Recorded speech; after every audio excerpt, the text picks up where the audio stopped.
नमस्कार प्रणाम। मैं शिवम पटेल, गांव लहरिया में आपका स्वागत है। और आज हम प्रतापगढ़ जिले में आए हुए हैं। हमारे सामने श्री राजेंद्र सिंह जी बैठे हुए हैं। हम इनसे कुछ बातचीत करेंगे। सर,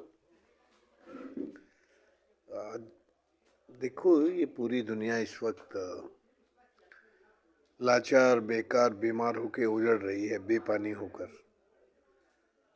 और समाज और राज दोनों लापरवाह हैं।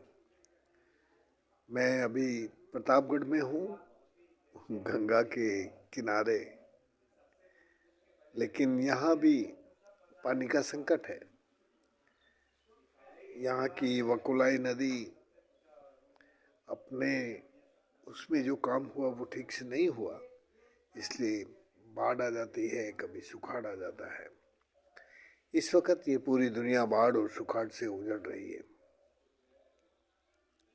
अभी वक्त है कि इस दुनिया को यदि तीसरे विश्व युद्ध से बचना है तो सामुदायिक विकेंद्रित जल प्रबंधन करना पड़ेगा। ये जो सामुदायिक विकेंद्रित जल प्रबंधन है, भारत के संविधान में 73वें संशोधन में पंचायतों को ये काम करना था, लेकिन पंचायतों की क्षमता, कुशलता, दक्षता उतनी नहीं हुई कि वो उस काम को कर सके। यहाँ चंद्रशेखर जी इस काम में लगे हैं। वो कोशिश कर रहे हैं कि पंचायतों की कुशलता बढ़े और वो सामुदायिक विकेंद्रित प्रबंधन के काम में लगे। अभी वक्त है। भारत को बहुत पुराना अनुभव है बाढ़ सुखाड़ से जूझने का। त्रेता काल में राजा जनक के जमाने में सबसे पहले सुखाड़ हुआ था। जब सुखाड़ हुआ तो प्रजा ने राजा से कहा कि राजन, इस सुखाड़ से बचने के लिए आप महारानी के साथ मिलकर हल चलाइए। राजा जनक ने महारानी के साथ मिलकर हल चलाया और मेहनत की, पसीना आया। जब पसीना आता है जीवन में तो एटमॉस्फेयर में अनुकूलता आ जाती है, नमी हो जाती है।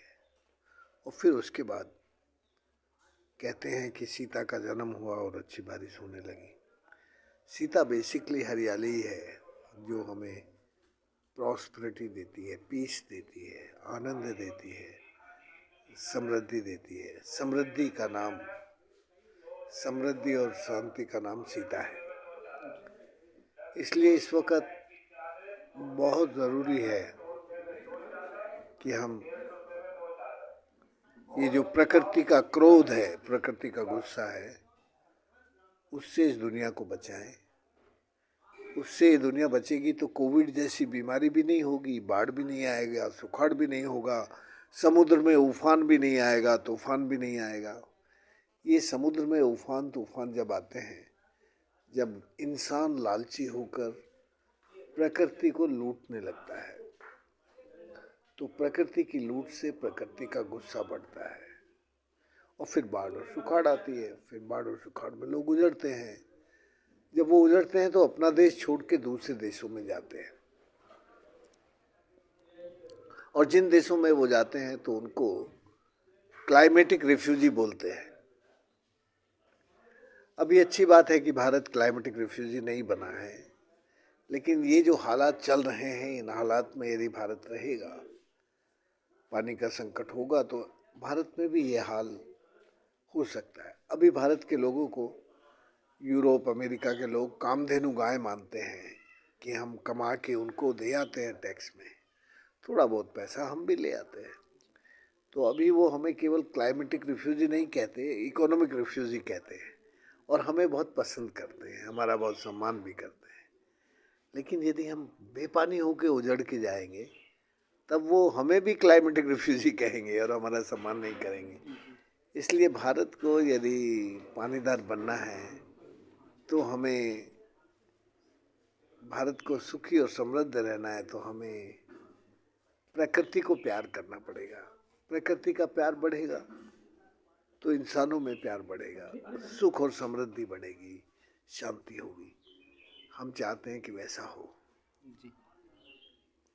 ऐसी ताज़ी खबरों के साथ बने रहिए हमारे गांव लहरिया पे। जय हिंद, जय भारत।